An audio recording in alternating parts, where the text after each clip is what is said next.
This is an Understanding by Design template that we'll be using for developing classroom assessment plans. This Understanding by Design template can help you think through the 3 stages of the backwards design process. For this course and for your assessment plan, you're only going to be worried about stage 1 and 2. We will not be completing stage 3 for the classroom assessment plan. If you remember, stage 3 is where you develop the instructional sequence. You develop your lesson plans, your student activities, the instructional strategies you'll use to help students meet the outcomes you've identified in stage 1. But for this course, we don't need to focus on the learning plan. We're only going to focus on stage 1, desired results, and stage 2, assessment evidence. Like I mentioned earlier, a typical unit design might begin in this way. The teacher identifies the topic for the unit, then the teacher identifies some activities students will do throughout the unit, and finally the teacher identifies assessments to measure how well students did on those activities. Typically, you might see that a teacher thinks of assessment as an afterthought or sort of the last piece in the planning process. But as I mentioned earlier, the backwards design process includes planning your assessments before planning your sequence of learning experiences. So for that same unit, the backwards design process would look something like this. And this is an example of the template that I'm going to ask you to use for your classroom assessment plan. First, the teacher has completed the desired results section, which is stage 1. The teacher listed the content goal and then identified what it is that students will know and be able to do by the end of the unit. That is all stage 1. Stage 1 is all about getting very clear about what it is students need to know and be able to do by the end of the unit. And then in stage 2, the teacher identified the assessment evidence that would help the teacher measure how well students performed on those desired results.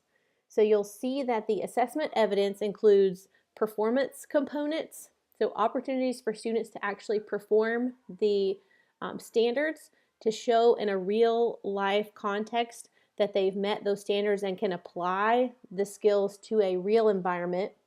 And then some other evidence. Those are possibly some formative assessment opportunities or some self-assessment opportunities, some smaller ways sprinkled throughout the unit plan that the teacher and students can assess their progress toward those desired results. And then finally, stage 3, which we will not be completing for this assessment plan. Stage 3 is where the teacher would identify the sequence of instructional activities that would help students meet those desired results. So this is the template we'll be using, and again, we'll only be completing stage 1 and stage 2 for the classroom assessment plan. When we're beginning with stage 1, the first thing to do is identify your content standards. You need to know what is the standard students will master through this unit of instruction. Where you will go for that is here. You're going to go to ncpublicschools.org. This is the website of the Department of Public Instruction for North Carolina. You'll need to go here to find your content standard for the specific grade level and content that you want to develop your classroom assessment plan for. I'll show you how to navigate that site. So first, visit ncpublicschools.org, click on K-12 curriculum, and then choose your content area. So I'm just going to choose English Language Arts for an example, but you can choose any that you'd like.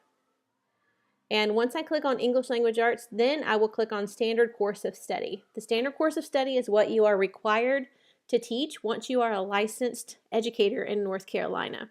So this is the English Language Arts Standard Course of Study for kindergarten through 12th grade. Now once I open the Standard Course of Study document, then I'll be able to drill down to a specific standard at a specific grade level. So that's what I'll show you next.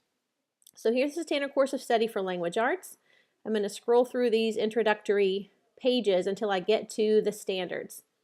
Okay, so here are the standards for literature in grades K through 5. And if I keep scrolling, I'll see the 6 through 8 and 9 through 12 standards. But for the sake of time, I'm just going to stop here in the K5 standards. I'm actually going to choose a third grade standard here. And let me zoom in a bit to make it easier for you to read. So I'm going to identify for my assessment plan this specific standard. This is a literature standard for third grade. The standard says, describe characters in a story and explain how their actions contribute to the sequence of events. So what I would do if I'm completing my classroom assessment plan is I would copy and paste or just type that content standard, that one content standard, here in my established goals section. That's the content standard that I want students to master by the end of the unit, and that's really important to get clear on that at the beginning. So that's what you will do first and put in the top of your stage 1 section.